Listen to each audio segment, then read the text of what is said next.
लाहौर में कायदे-आज़म डे की मुनासबत से तनसाजी का बड़ा मेला सजा।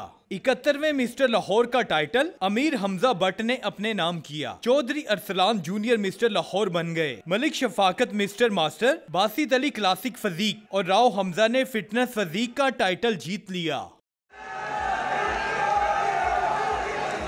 खिलाड़ियों का कहना था कि तनसाजी में कई सालों की मेहनत होती है और अपनी डाइट का ख्याल रखना पड़ता है।